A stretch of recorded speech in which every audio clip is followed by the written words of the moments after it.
What is true freedom? Freedom has become very personal, privatized in a way, and it's really become optimizing for our happiness and well-being. We all should be happy to have our freedom limited by the rights of others. We might make sacrifices for the people that we love. The limits that are prescribed by the nature of our humanity, really, by our mortality. There does need to be a counterpoint and a balancing. Intrinsically, we are all capable of good, and intrinsically we're all capable of evil. One of the ways in which the Christian message, and certainly my Christian faith, helps me make sense of this thing called freedom often has not a quantitative redrawing of it, but a qualitative difference. Max's account of the origins of the nature of human beings has consequences for Christians when they start to think about society. I think we should primarily think about education, human development, humanitarian impulse that all human beings have to flourish and to come out. I was rather hoping that Mr. Copson would say that boundless freedom was the greatest virtue. And I frankly think the listeners are now very disappointed that you've played too shrewd a game here. Well, that must say something about your prejudices, perhaps. Yeah. Welcome back to Premiere Unbelievable, the long-running show that brings divergent trains into one central hub. And today we are doing an about turn. We're on the turning table and we're pivoting away from our sort of mini exploration of suffering towards something that shapes how we approach all of life, and that is freedom. So after all of that focus on oppression, we now turn towards the very thing that we often think will set us free. Joining me, Andy Kine, to discuss the Freedom Trap are Max Jeganathan, author of The Freedom Trap and speaker for the Centre for Public Christianity in Sydney, Australia, and Andrew Copson, CEO of Humanists UK. In general, Max argues that our obsession with freedom is, in fact, leading to greater anxiety, disconnection and moral confusion, whereas Andrew offers a secular perspective, championing personal autonomy as the key to flourishing in modern society. I am your train manager, Andy Kine. This train will be stopping at Freedom Central, Authenticity Parkway and Autonomyville. Please have your tickets and boarding passes ready for inspection. Do not use the toilet while the train is in the station. And get ready for us to answer this question. What is true freedom? Is it unbounded choice and autonomy? Or should we acknowledge that there are boundaries to things like freedom? Should we acknowledge the consequences? Are the consequences often selfish, even sinful? So we're going to be talking about that today. First of all, welcome to you both, Andrew and Max. Hi, Andy. Thanks for having me. Andrew, thanks for joining us. What did you think of my train analogy? Yeah, I quite liked it. It worked for me. Yeah. And Andrew? Well, it works if you know what the destination is, but we often don't do. We know exactly where we're going in a discussion like this. No, it's one of those mystery trips, though, isn't it? That's it. Yeah. I think the warning about the toilet is the more important point. Yeah, and I'm glad I got that in for those people listening at home or in the car. The destination is as arcane and mysterious as freedom itself. So that's the link. Right, let's get straight into it then. Max, we'll start with you. Welcome to the show. Your book, The Freedom Trap, argues that the more freedom we gain, the more disconnected we become. One reader, if I'm right, described your book as uncomfortably relatable, especially for parents overwhelmed by endless choices. So let's start then. What's the essence of your book and why did you feel the need to write it? Yeah, well, first of all, thank you again, Andy, for having me, and Andrew for joining me for this discussion. There's probably a couple of reasons why I wrote the book. One of them just kind of relates to my own personal story. I'm a Sri Lankan Tamil that was born in Sri Lanka, lived there for the first year or so of my life, and my parents and I left Sri Lanka in the middle of the Civil War. There's quite a bit of oppression, discrimination, arguably genocide happening there to the Tamil minority and other minorities too. So we found ourselves as refugees in Australia when I was just on a year old. And so as I grew up and my parents kind of told that story, and I heard similar stories from uncles and aunties and family friends and so many other Sri Lankan Tamils who had left my mother country in pretty terrible and horrific circumstances because of an abject lack of freedom and the oppression that comes from kind of illegitimate discrimination and subjugation. I began to learn about this incredible thing called political and civil freedom, something that, while we have it in spades in places like the United Kingdom and Australia, that it really shouldn't be taken for granted. And so growing up, studying and practicing law, working in politics and public policy, that freedom from oppression, these really basic freedoms that so many of us in Western democratic countries take for granted, the freedoms of thought and speech and conscience and association and religion and so forth, I think are obviously key and core to universal human dignity and key and core to building cohesive societies. So part of it is kind of that higher level political freedom that I wanted to explore, acknowledge, and remind people of this thing that we should all be grateful for. But the second reason, which is really what the book dives into more deeply, is how those broader abstract notions of freedom have more recently crept into everyday life in interesting and potentially insidious ways. So ideas of freedom have gone from our constitutions and our political and legal systems, where I think they're certainly a good thing, into our live streaming habits and our shopping habits and how we decide what to eat and drink and holiday and all of these sorts of things. And so freedom has become very personal. It's become privatized in a way, and it's really become about optimizing for our happiness and well-being alongside optimizing for limitlessness and more choice, sometimes for its own sake. And I certainly don't think that's a bad thing in and of itself, but I think, as my book explores, if we're simply looking for fewer limits and more choices as an end in itself, that's not going to be enough. Because we have a whole sort of raft and swathe of literature, particularly from the 20th century, don't we, which talks about freedom, but it's usually the individual straining against oppressive regimes. So books such as 1984 or The Handmaid's Tale, One Flew Over the Cuckoo's Nest, To Kill a Mockingbird, all of these in the UK, what we would call GCSE set texts, deal with the concept of freedom and the desire for freedom. Your book seems to be a counterpoint to that. It's arguing against limitless freedom. Is that fair? Does that paint you in an unfair light, Max? No, not entirely. I think that's broadly the case, Andy. I think certainly those key canonical texts and, everything from 1984 to more recent, perhaps less canonical expressions of pop culture like The Truman Show, they certainly address and deal with freedom, I think, in a very positive and healthy way. And so I wouldn't disagree with that at all. I don't disagree that, illegitimate oppression and illegitimate constraints from a top-down place and in a top-down way, I don't think those are a good thing. And so that kind of freedom is good.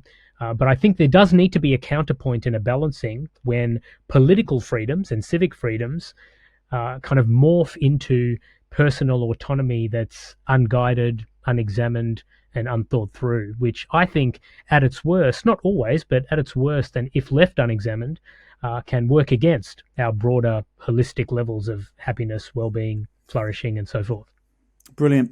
And Andrew, obviously you're a humanist and you argue that freedom and personal autonomy are the cornerstone of a flourishing life. So how do you respond to the idea that too much freedom can actually harm us, leading us away from true connection and fulfilment? Well, I don't, and I don't think any humanist does probably believe in freedom for its own sake. I believe that happiness is the end, the desirable end of human life, and that freedom is one of the means to that end. I mean, it's a very important means to that end, as Max has pointed out, that especially the freedom that means the absence of coercion and constraint and illegitimate constraint, especially by the state, but by other sources of authority too. So freedom is an essential ingredient in a good life and an essential part of the route to happiness. But I don't think it's not the ultimate point. And it's definitely the case that choice, especially in a hyper-commercialized society, can be very bewildering and can make us unhappy. I mean, the paralysis of choice is a well-known current phenomenon. And I think that there's plenty of reason to think that a good human life needs to steer a path away from excessive commercialization, excessive egoism, excessive individualism. I believe in individuality and the individual as an important person. I don't believe in individualism as a guiding philosophy for our lives. So I think when I think about freedom and its limits, I try to think about how would we be happy to have our freedom limited. I think we all should be happy to have our freedom limited by the rights of others. The freedoms of others have to limit our own freedoms to some extent if we want respect for our way of living. We need to respect other people's choices and lives. I think sometimes we might choose to limit our own freedom by giving more weight to other people, not in the general sense of limiting our rights and freedoms to respect other abstract people's rights and freedoms, but the people closest to us. We might make sacrifices for the people that we love, for example. And I think that's a sort of self-chosen limit to our own freedom, which is very important, very much part of what makes us human, our connection to other people, from the family to society to, if we can imagine that far, the whole world, if we can. That's important limit on our freedom. And then I think also the other limits I think we need to accept on our freedom is the limits that are prescribed by the nature of our humanity, really, by human nature, by our mortality. I think there's a special sort of ickiness that comes from tech billionaires who want to upload themselves to the cloud and live sort of separate, lives of strange, autonomous entities forever. I mean, apart from the fact they're probably not the right people to be doing that, if anyone should. I don't think anyone should do that. So there are, things about our human nature, our boundedness, our mortality, but also our connectedness to others, which form a sort of natural limit on our freedom. And because freedom is only one of the ways towards happiness, and the others include things like community, things like, acceptance of mortality, things like understanding that we're part of an interconnected web of human beings and nature and part of a natural world. All these things are also ingredients of a free life. Freedom is extremely important to me, and the absence of freedom I find disgusting, when human beings are subject to that. But I agree that freedom is not, the end in itself. Fantastic. So we're talking here about a negotiated, often self-negotiated freedom. Now, Max, you argue that we've created a world that glorifies individual choices. Can you unwrap that for us a bit more? Do you think that the emphasis on personal freedom turns people away from things like communal responsibility and towards what Christians might call sinful behaviors such as greed and lust and envy? Can you drill us down into that a bit more?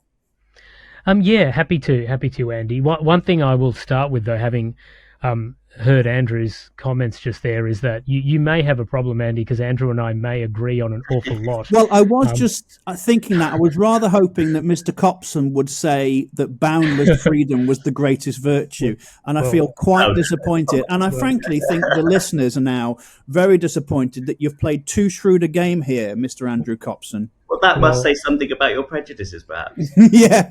Well, this may be a little too nuanced a conversation if we're going for disagreement, because I have to say that I probably and pretty much agree with everything that Andrew said. In fact, some of what he said I tried perhaps even less succinctly than he did to put into my book as well. So I think we're going to agree on a lot of a big part of the first principle and pretty much all of the second and third principles of how freedom can and should be played out through concepts and ideals like community and personal responsibility and virtue and kindness and all of those things. So just to make that clear, and I think Andrew, he did touch on this too when he spoke against individualism, but for individuality, which I completely agree with that point. And I think just getting back to the individualism thing, my book does unpack a bit of this, where we can shift from freedom in a healthy way, which we'll talk more and more about, but we can shift from that to a place of unexamined autonomy. And I think given the lexical range and the common usage of the word autonomy today, it's often mistaken for and used synonymously with freedom. And I think that's problematic, because autonomy does have different stem words. It has a different etymology, and obviously how we use a word is the most important thing today. But autonomy comes from two pretty powerful words, stem words, auto meaning self and nomos meaning law. And so that does mean, as Andrew said, individualism, where each person is told that they are the center of the universe, and they are therefore potentially a law unto themselves. Now, I'm not saying that's how everyone thinks and that's how everyone defines autonomy, but that is where the word came from. And so I think we just need to be very careful with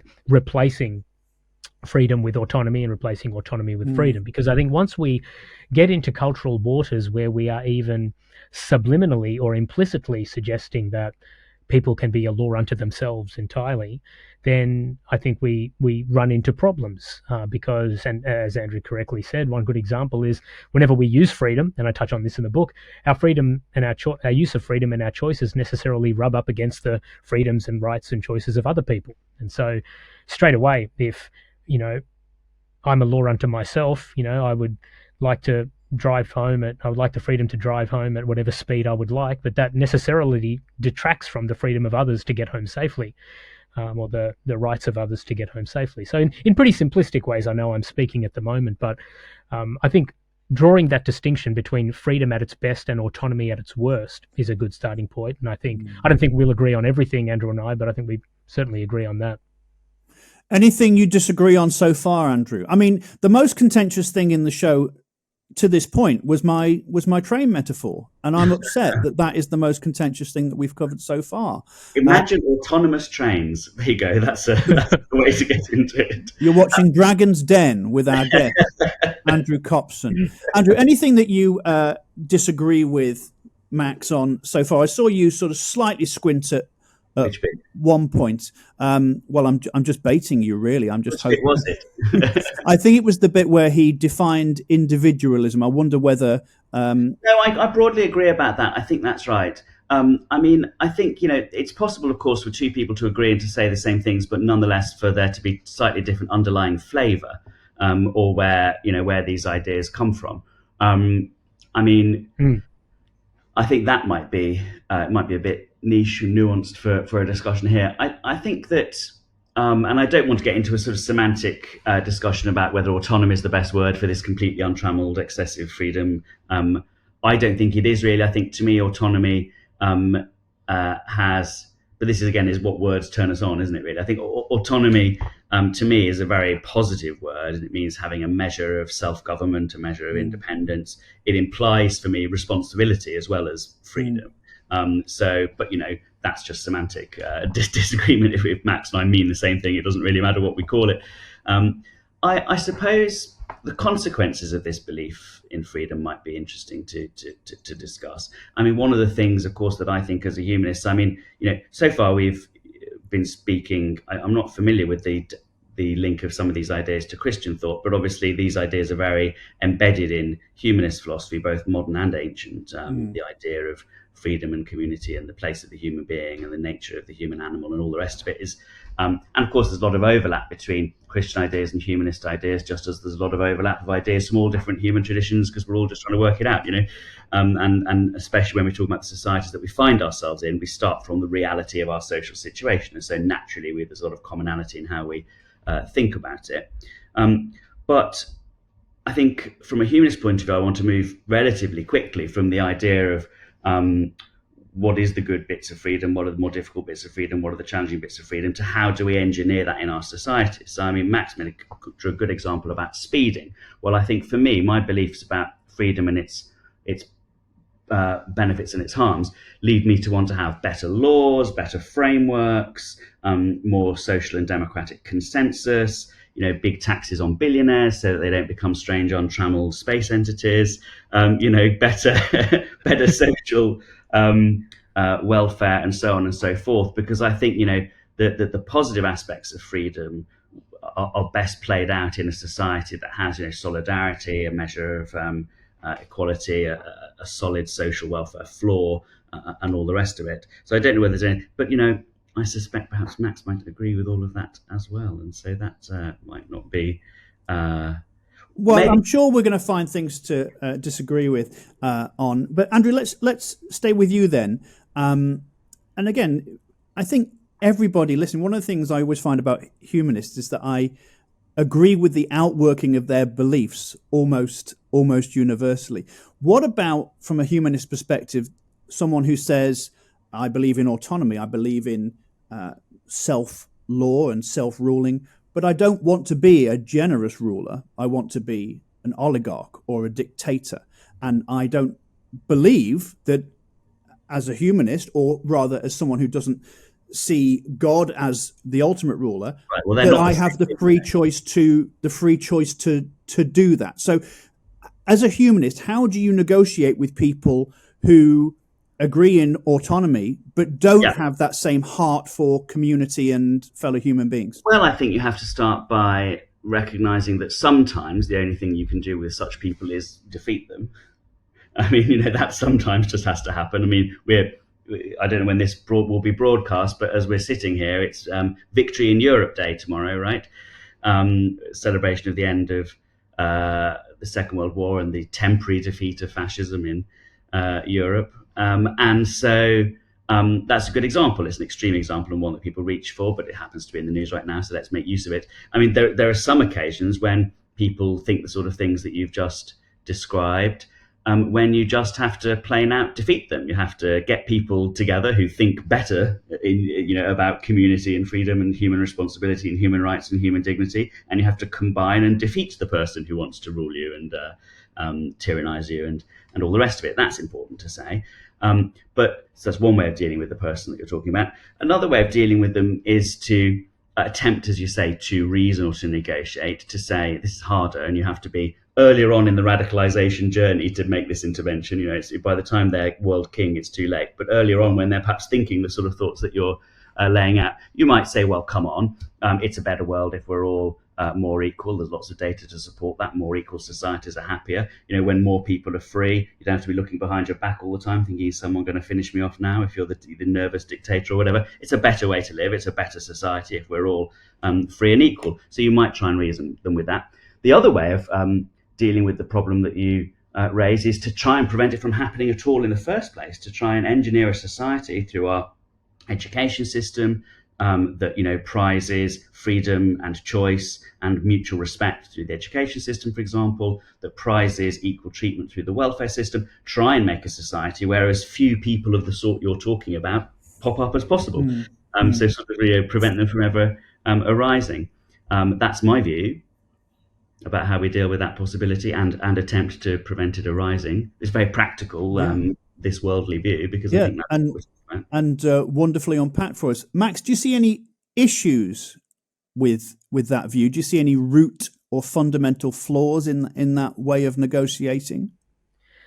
Certainly not at the kind of application level, if you like, or at the practical level. Once again, I would agree with all of that, and I think when you look back through history, and Andrew made brief reference to, the both ancient and modern history of humanism, and there's certainly plenty of overlaps with the ancient and modern history of Christianity as well, and it's why you find a lot of what Andrew just talked about in kind of the public policy space and in the nation building, society building space. There are plenty of examples through history of secular humanists and Christian humanists fighting alongside each other for similar things and similar outcomes. We see that in a lot of how, modern education systems have come about, modern healthcare has come about, human rights frameworks, the abolition of slavery. You see a lot of overlap with these two groups.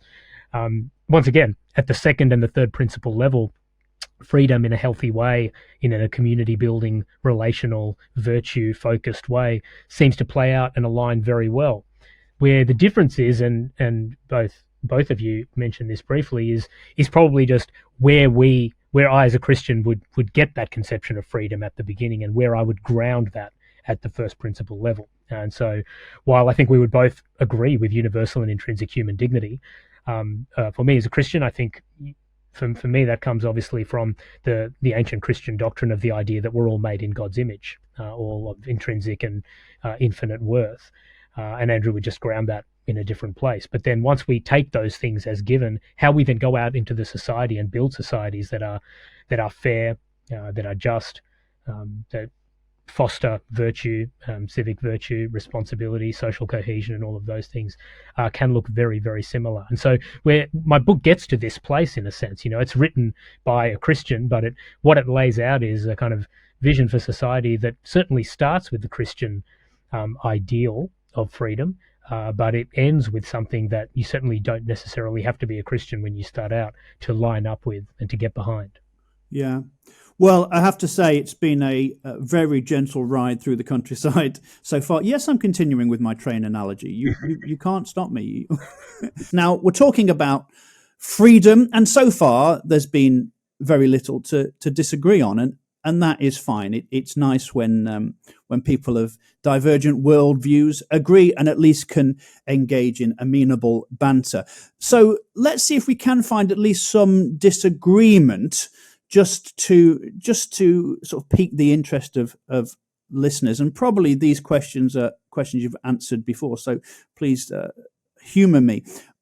Max, you were hinting towards the end of part one at your reasoning for why you think freedom is a value and a virtue. Could you give your perspective on why we desire freedom, why that's a good thing, why that's something to be fought for, and perhaps within the framework of the Christian worldview, why unlimited freedom isn't the silver bullet for humanity? Yeah, certainly, Andy. I think from a Christian perspective, anyway, my view is that freedom is intrinsically a good thing, that all people, we are all made with universal and intrinsic human dignity. And a part of how that flows out is that we all have inalienable rights to these freedoms that we've been talking about, the basic levels of freedoms of thought and speech and conscience and association and so forth. And we're doing okay, imperfectly as a society, at actualizing those and making those real in the lives of everyday people. We have a very long way to go, but we're at least aware of what needs to and should happen, at least on some level. And so the Christian moral framework, or the Christian anthropology, if you like, the Christian understanding of the person, definitely recognizes that all people can and should be free. So that's one principle. A second principle, also flowing out of the Christian tradition, is that people are intrinsically broken at the same time that we are intrinsically precious and valuable, and that left to our own devices, we tend to turn inward on ourselves and on our own desires, on our own preferences, and it's not so much that we can't be trusted with ultimate freedom, but it's that we are just postured in such a way and built in such a way that we tend to be, more selfish and self-absorbed and inward facing than we were actually intended to be. And so because of that, so says the Christian message, the Christian, is in need of a number of things. We're in need of rescue, we're in need of help, we're in need of demonstrations and models of love from outside of ourselves. And the experience of that love can actually flow through a person who's in relationship with God into the lives of other people, both Christians and those who are not Christians, in ways that are incredibly positive and can bring about flourishing if it's all done well and right. Now, of course, Christians are not perfect. No Christian is perfect. There was only one person, according to my beliefs and the Christian tradition, that lived the perfect life, and that was Jesus, of course. And so to look at how we are meant to live, we shouldn't be looking at Christians. We shouldn't be looking at those who are not Christians. We should be looking to Jesus as that ultimate model of how you live out freedom, driven by an underlying purpose and driven by selflessness in the right way. And so, that's a very quick and dirty kind of overview of the Christian message as it relates to individual freedom, that we are precious, we are made with intrinsic dignity, but that doesn't mean we can be entirely and ultimately autonomous, nor should we be. Max, would you acknowledge, though, that there have been huge issues throughout church history during the period we will call Christendom, where perhaps well-meaning church leaders, priests, vicars, in a, again, well-meaning desire to guide people's freedom, have actually ended up oppressing and repressing and restricting freedom, and which is where, of course, we get ideas like The Handmaid's Tale. That wouldn't have been possible without the idea that religious institutions, at least, have restricted freedom, perhaps with a good intention, but the outworking hasn't worked. So, as Christians, do we acknowledge that in an attempt to guide freedom, at times the church has done away with it? Oh, absolutely. And I don't want to take lines and points out of Andrew's mouth, but I think if we want to be taken seriously and if we want to be authentic and honor the truth, of course we would have to. I am a speaker and writer for a little group in Australia called the Centre for Public Christianity, and they're very well known for a documentary they made recently that's quite literally called "For the Love of God: How the Church is Better and Worse Than You Ever Imagined." And that certainly speaks to that. And the church has a wonderful and a terrible record of contributing to and bringing about human flourishing at the individual level, at the societal level, at the political level, at the cultural level. And because of what I said earlier, because Christians are individually thoroughly continuing to be broken, our institutions continue to be broken as well, and the church is another example of that. So the church has done really important and good things. It's also done a lot of terrible things. And when it's done those, funnily enough, it hasn't been acting in keeping with what it's actually called to do in the Bible and what it's supposed to be. So it's Christians not acting like Christians should act, if you like. And that's certainly not an excuse, but it's certainly something that you've got to acknowledge, I think, as a Christian, or regardless of your belief. It doesn't take much of a walk down the line of history to see that the church, while sometimes trying and most of the time well-meaning and sometimes effectively bringing about and furthering freedom in the lives of people, has also made massive mistakes as well. Again, Andrew, I hope you see I was trying to set you up for an open goal there. If Max had been less gracious and more belligerent on it, it would have been easy for you to respond to that. But let's talk from a humanist perspective then, Andrew, about what you see as the origin story of that's freedom. Good. I think you found a hopefully fruitful point of disagreement there, because wonderful. At last you've done it. So I mean, a humanist view of the human being obviously starts with biology, an acceptance of our evolved nature as part of the rest of life on this planet.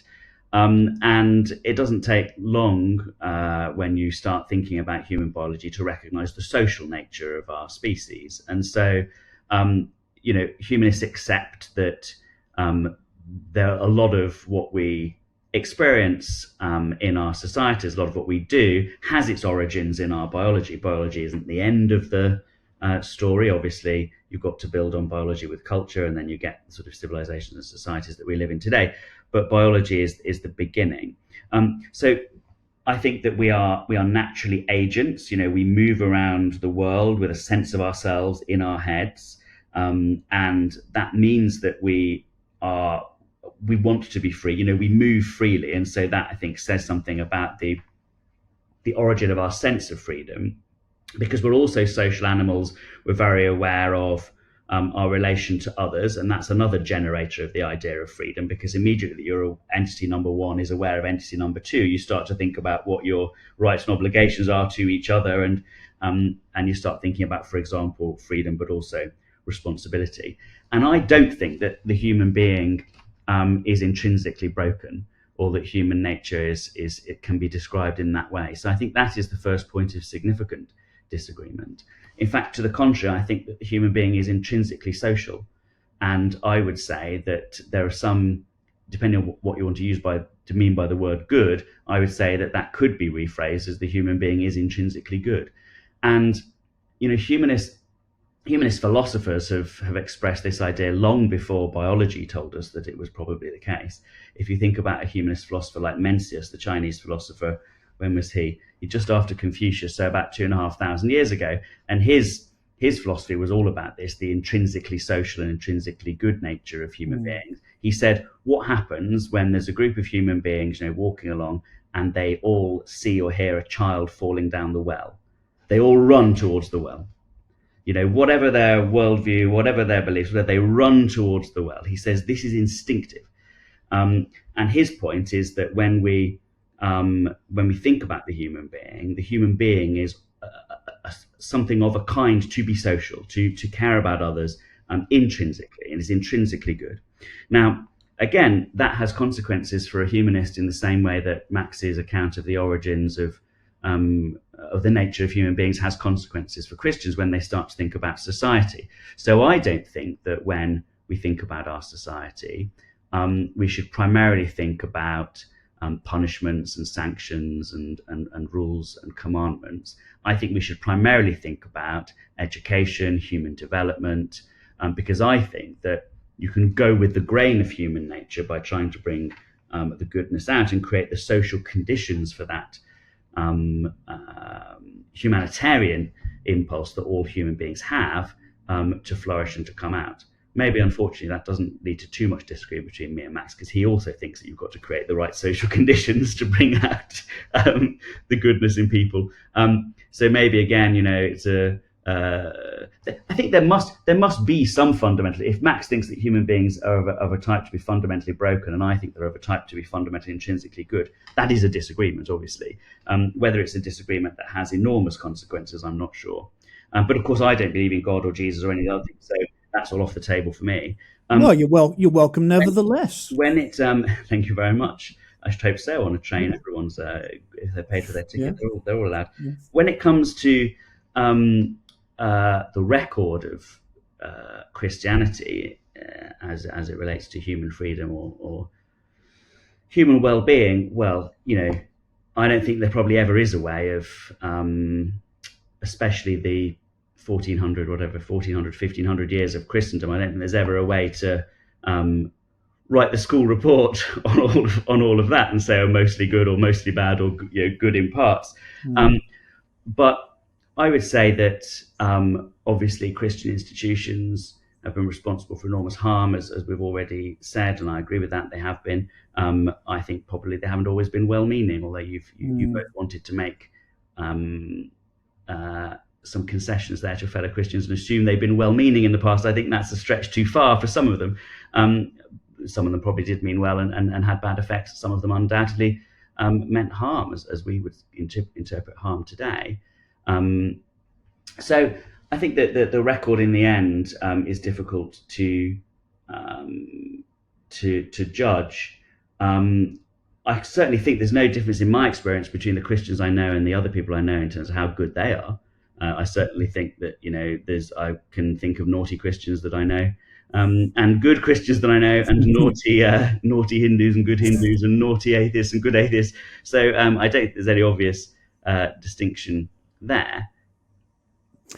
Your next book should be called "Everyone is a Bit Naughty." That would be a New York Times bestseller. Okay, Max. Actually. Yeah. I want royalty. Good. Yeah. And so I think we're both agreeing, well, all agreeing, it's mainly about whether you two agree, that human beings have this human rights urge. We have an urge for human rights. And Max, I wonder whether...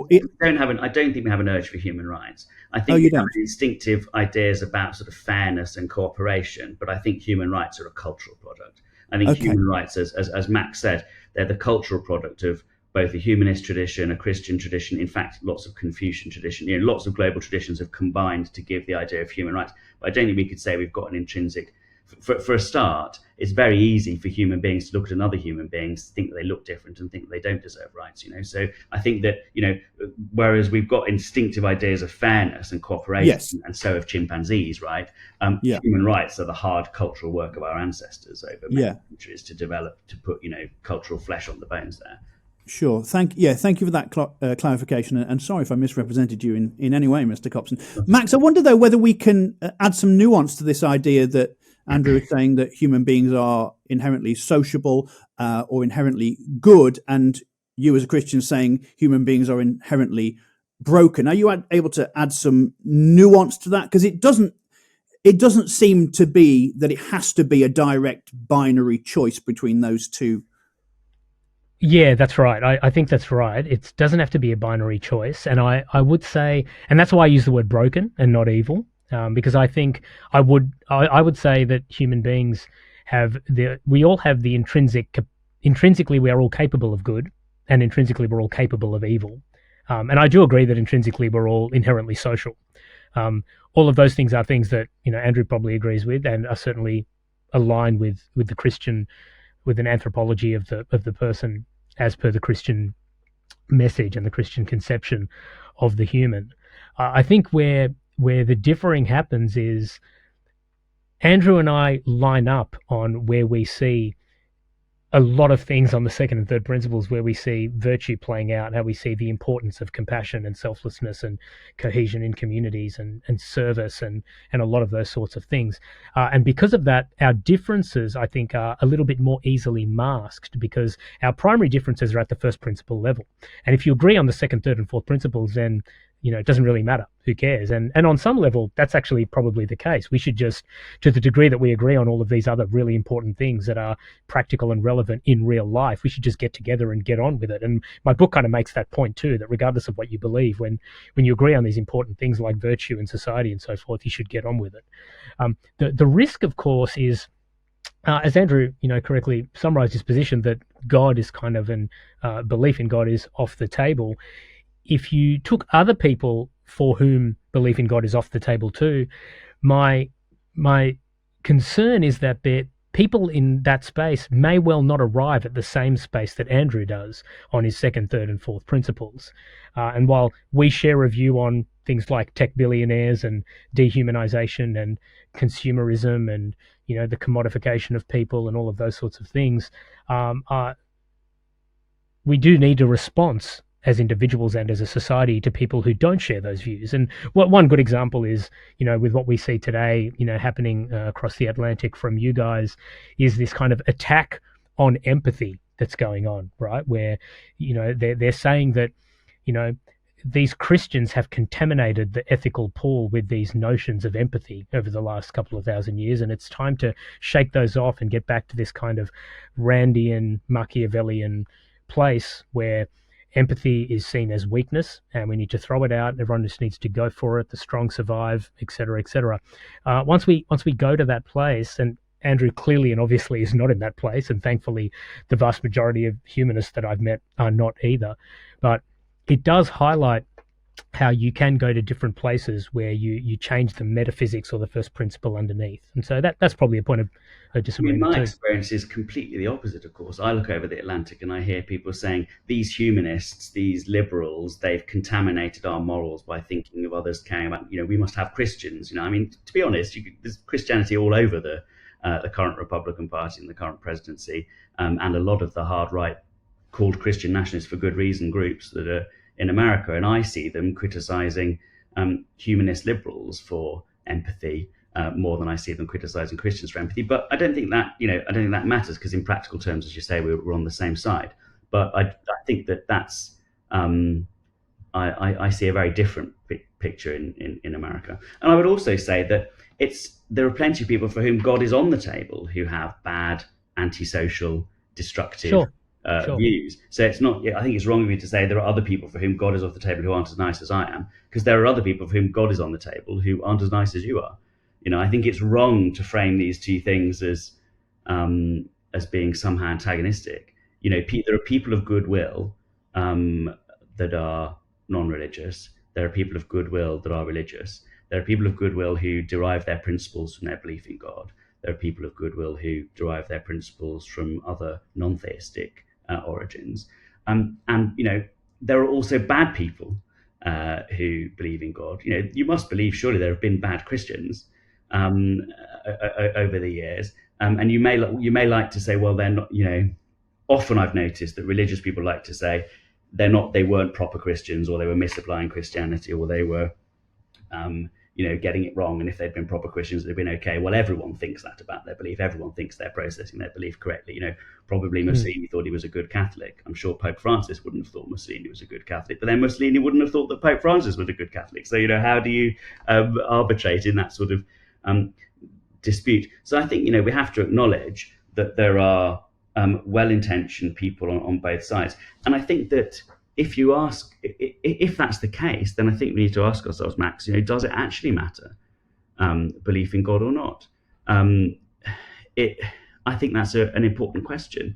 It's not a question that troubles me. I say let people have their freedom of conscience, and as long as we've got shared values, it doesn't matter if we have different beliefs. And so it would be useful for me if you could just go a little bit further and say why you actually think it matters if we have different beliefs, because I can't see that it does really on the values level. Max, we'll let you answer that question. Does belief in God matter? In the book of James in the New Testament, the writer says, you say you believe in God. Great. Even the demons believe that. So maybe the Christian worldview says actually it's not really about simply believing in God. There has to be that next step. But Andrew asked you a wonderful cliffhanger question, so we'll let you answer it. Yeah, thank you for that. And thank you for the question, Andrew. I think certainly, as we've shown, if there are shared values at the top end and at the kind of praxis street level, if you like, then it probably matters relatively less in a sociological and in a cultural sense. But certainly, not just for me, certainly for me, but also according to the Christian message that I believe in, it matters a great deal. And it matters a great deal because I'm not a Christian because it lines up with my values. I'm not a Christian because I believe and I see that the Bible has had a tremendously positive effect, in net effect, which we probably disagree on, even with the imperfections of the church and the history of the church and so forth, a positive effect on civilization and on humanity. Those things are true, but I'm a Christian first and foremost because I believe it to be true. I think it's true. And so the only there's many good reasons to be a Christian in my view, but the best one and the first one that matters the most is that it's true. And so that takes us to kind of an epistemological place that we don't necessarily have to go down, and we don't want to put your viewers or listeners to sleep, Andy. We'd like to keep things practical. Oh, they're already asleep. Oh, okay. Sorry about nice. that. Thanks a lot.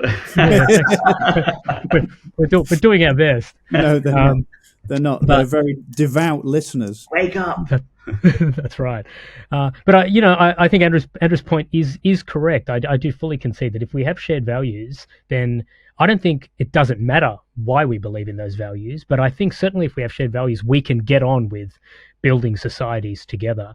And I with think those it's important to values. ground your values in something. I mean, of course, there's plenty of evidence that the most resilient virtue in people, the people who've got the most resilient integrity, people who've got their values grounded, just like on the deathbed, there's a great piece of research that showed that the people who met their death at the end with the most sort of equanimity and calm were the people who really, really believed in the afterlife, or the people who really, really didn't. Right. There was a conviction, a clear, well thought through, grounded conviction that led to people having those resources. Yeah. Well, I do think we've got lots to talk about in the third part. The train is still on the tracks, and there's been some discussion between the passengers. We're in the silent coach and somebody's talking, and so that's obviously created a little bit of a rupture. Let's go on then before we get to our destination, which will be here before we know it. Andrew, let's talk about responsibility, because we've talked a little bit about why humans care about themselves, but maybe we want to talk about why human beings should care about others. Actually, I watched your talk during lockdown about the Holocaust, the Holocaust memorial talk that you gave, if you remember doing that. And I thought it was a wonderfully moving and beautifully articulated talk. I suppose the thing at the back of my mind was, this is all very good for saying how we should treat one another. The fact is that 6 million people died, and there is no hope. The humanist worldview doesn't offer any hope for those people. So when we're talking about responsibility, maybe you could talk about why we should care.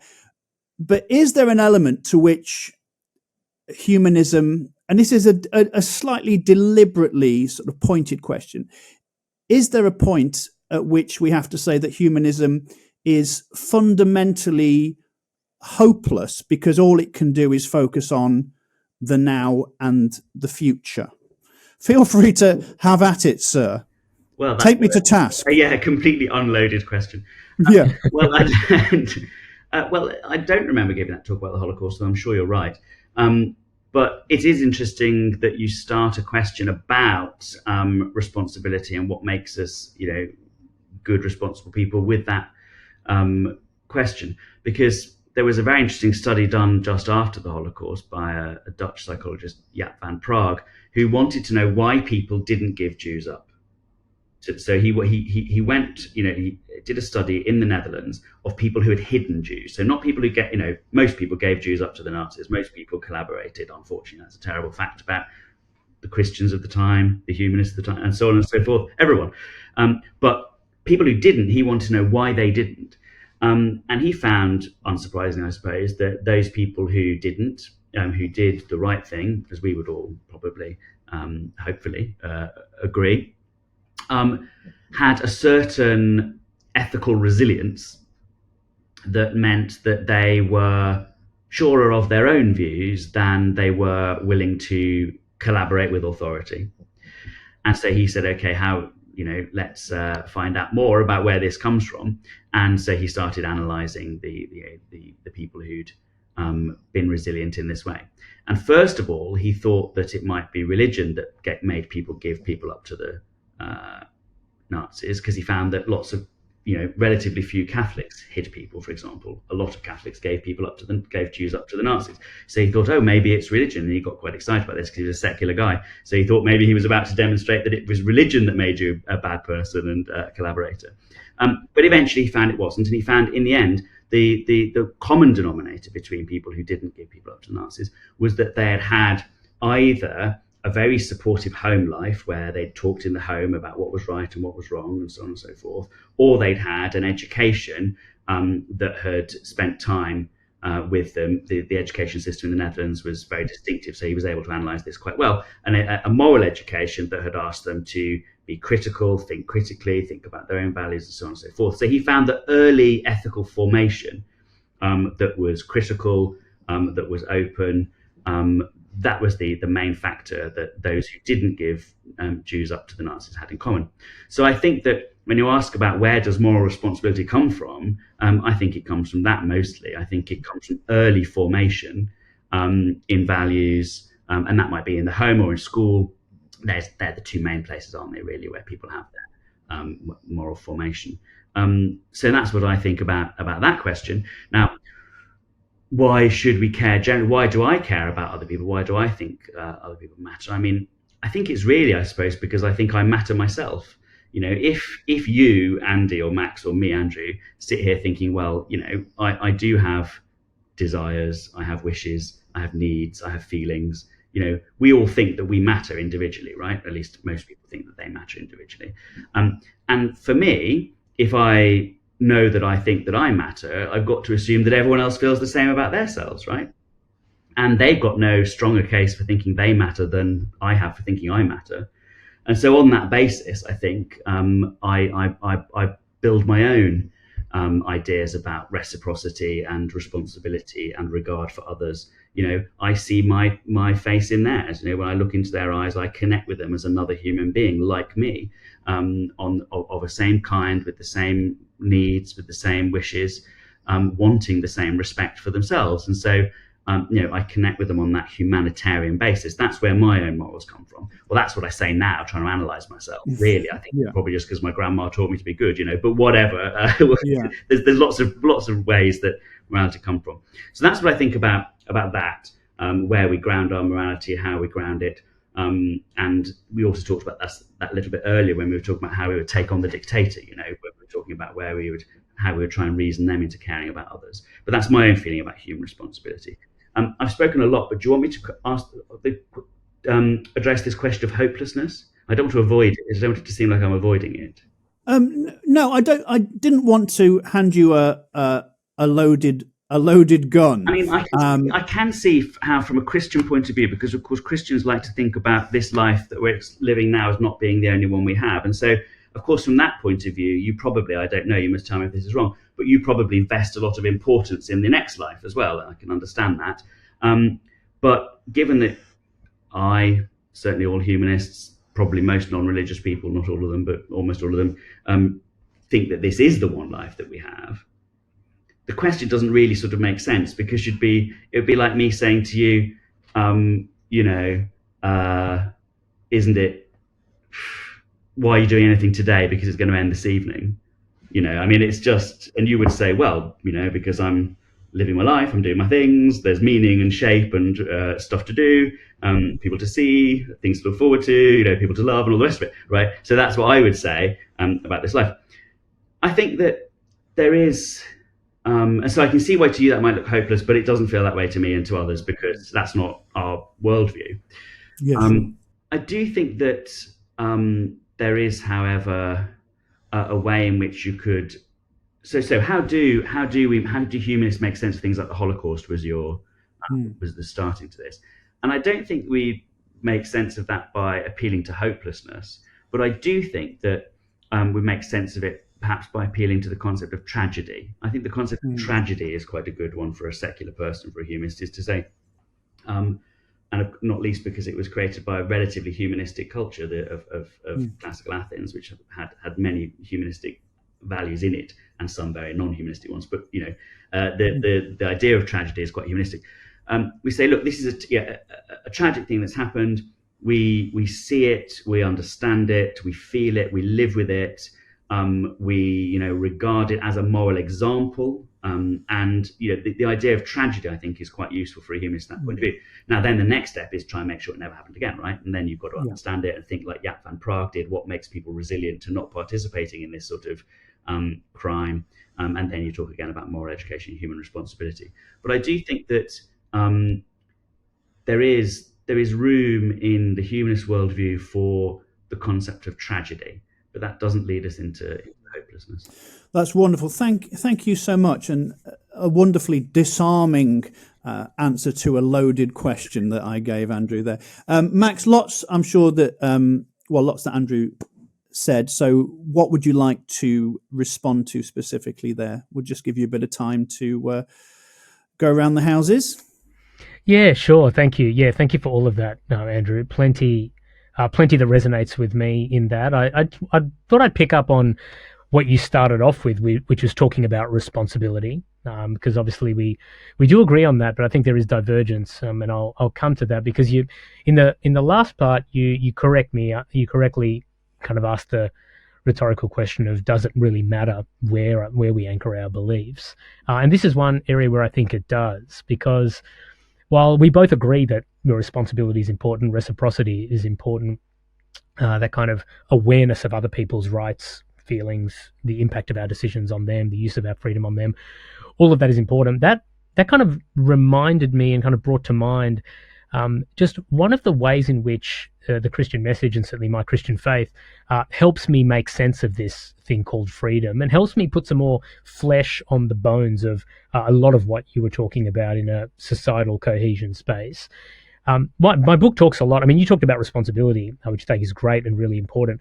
My book talks a lot about the need for freedom to have traveling companions, in human hearts and in society. Freedom's a wonderful thing, but it's not enough if it's out there on its own. It's not a lone ranger. It can't travel on its own. And there are any number of these traveling companions, justice and fairness and relationality and community and all of these things. One of them where I land on in the book, it's not the only one, but an incredibly important one, is this idea of love, right? And love is, of course, not a uniquely Christian idea. We've been singing and dancing about love all the way from Aristotle and Plato to Shakespeare to Taylor Swift. It's a very human thing. But when I look more closely at something like love, and this permeates into other first principle ideals like freedom and justice and so forth, I see that the Christian message often has, and certainly in this case it has, not a quantitative redrawing of it, but a qualitative difference to it. And there's this part of the Bible where Paul, one of the early apostles, is writing a letter to a church, and he's writing this treatise on love that, a lot of people, both Christian and otherwise, are familiar with. Love is patient, love is kind. We hear this in weddings of people of all faiths, including Christians. And it all sounds pretty good, and it kind of lines up with conventional societal conceptions of love. But then towards the end, it gets a bit grittier, and it gets a bit more audacious and a bit more controversial. And he starts to say things like, love rejoices in truth, it rejects evil, it always preserves, it always protects. And for me, as someone kind of starting life as a lawyer and studying political science and working in public policy and so forth, you begin to see in this Christian message that love is not merely anchored in responsibility and reciprocity and social cohesion and affection. It involves all of those things, but the Christian message brings something else to it, which for me has been quite not just important, but quite uplifting and inspiring and practically relevant in my life, where when Jesus is expounding on love directly, which he rarely does, he often uses parables and metaphors and other things. But when it comes to love, he's pretty straight. He says, greater love has no one than this, than someone lays down their life for their friends. Now, that brings in this idea of sacrifice, right? And while we can track a lot of modern virtue and a lot of the things that Andrew and I would agree on all the way back to various belief systems, the idea of love anchored in self-sacrifice is, I would say, arguably a uniquely Christian one. We have things from Confucius that we shouldn't do things to people that we don't want done to us, and so that's an element of reciprocity. And you can find things in Cicero and Plato and so forth, but nowhere else, as far as I'm aware, you find, firstly, the idea that love is about giving of yourself for the good of the other, even if they're your enemy, and even if you don't even know who they are. Love based on self-sacrifice, but then not only that, not only as a declaration of an ideal, but then actually a God that steps into the world as a person and actualizes that in real life, as the Christian story tells us that Jesus did. Now, bringing something like that to bear on the use of my freedom has been hugely important in my journey as a Christian, and has helped me make sense of and use freedom thoroughly imperfectly in my broken state, but at least aspire to use it in a healthier way that's better for me and better for those around me. So that's just one example, I think, of how my faith has helped me make sense of freedom and try to live it out in a way that's ideally better for other people. Yeah. So, Andrew, obviously we talked about early on in the first part of the show, sort of self-regulated freedom, self-negotiated freedom, and we didn't believe that boundless freedom was the way forward. The boisterous sea of liberty is never without a wave, as Thomas Jefferson said. What's your view on this Christian idea of love, that it's about giving of yourself, it's about self-sacrifice, it's about the laying down of your life, of your rights, of your privileges for the good of another? Would you see that as absolutely in line with your humanist worldview, or does it differ? Sure. Well, I don't think it is uniquely Christian. I mean, I can straight away think of examples from Plato, or I can think of the concept of devotio in Roman thought, of this love that contains a self-sacrificial element.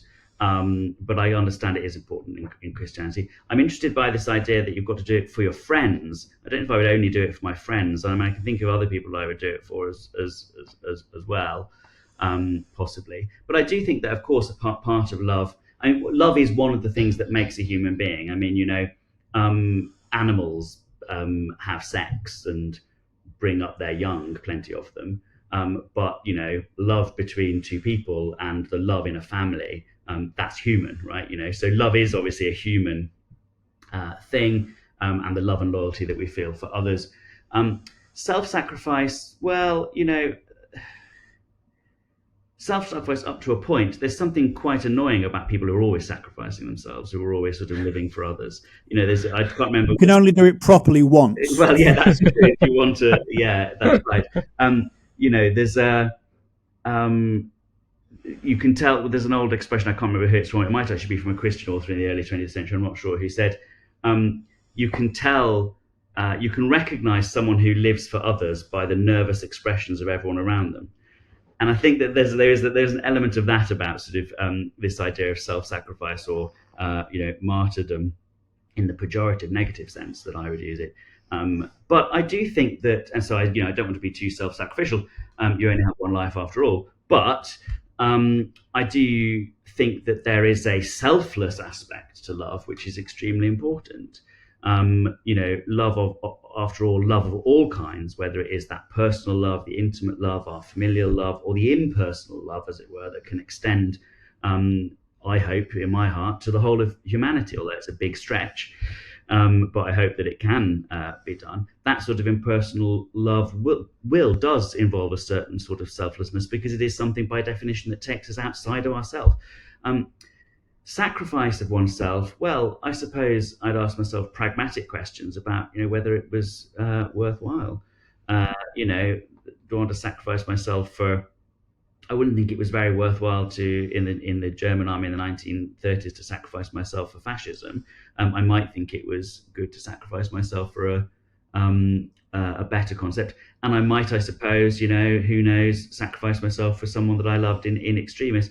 So I don't think it doesn't really connect with me as a primary concept. I think that there are elements of it, especially the selflessness of it, which one might experience, which I might respect in others. But I don't think it's a solely Christian idea. I mean, agape is obviously embellished in the Christian tradition, but it's a word from Greek philosophy that already meant something, and it already had that selflessness about it. So, I mean, I think it's a human experience, and I don't denigrate it. I'm not sure it doesn't play a particularly large part in my worldview. Yeah. So, Max, has Christianity simply picked up the ball of agape and run with it and developed the rules? I wouldn't want to say that I said that, because obviously it has embellished it. And embellish isn't a derogatory word. It's an important conceptual development that's been done by Christians. It obviously has a very specific Christian meaning now. I was just trying to say that it's not, it's not as if I always think it's a good. I often hear Christians say it, I'm afraid, and especially recently, there's been a slew of books, claiming Christianity invented this, Christianity invented that. I think it's always a bad idea in the history of ideas to imply there's a hard stop or a sudden change. Everything develops from something else. And, I just think we need to be aware of that. And I do understand that when people have a particular worldview, they like to say, this is unique, this is special, this is the only one that it is. I think that is seldom true. Yeah. And that's all I was going to ask Max. From your perspective, have Christians taken something that was already in existence and embellished it, maybe even made it better?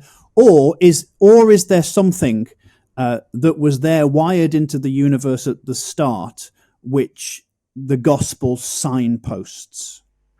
Yeah, I mean, my answer, which obviously doesn't surprise, is certainly the latter, Andy. I think while these ideas of sacrifice may have been around in some way, they were taken and anchored and clarified and declared, and more importantly, actualized and lived out in the life, death, and the resurrection of Jesus, and in what he taught and the moral frameworks that he set down. Now, obviously, Andrew and I would disagree on some of these books that have been written by people like Jeganathan and Tom Holland and Glenn Scrivener and so forth about the influence of the Judeo-Christian moral frameworks in society. But what's more important than who came up with the idea? Because if Christianity is true, then the idea to some degree was written on every human heart in some way by God. So isn't that convenient, Max? Well, it might seem convenient. I didn't write it, so don't blame me. I'm not claiming authorship by any means. But I think what's much more important than that is the way it was articulated, and the way that Christians are called to live it out. Be far beyond merely sacrifice for our friends, even though that's how Jesus articulated it that day because he was with his friends, but to love our enemies, to give of ourselves for those even who persecute us, and to have that actually happen and modeled by God himself as a person, which obviously I fully respect that Andrew doesn't believe that, but that is a qualitatively different expression of sacrificial love than merely the abstract articulation of it in some text or as some ideal. So the ideal of sacrifice for me is audacious enough as it is, and for me as a person it's uplifting enough as it is. It's a particularly beautiful, for me, version of love. I think love takes its purest form in human relationship, and I think it takes full flight in and through sacrifice within human relationship.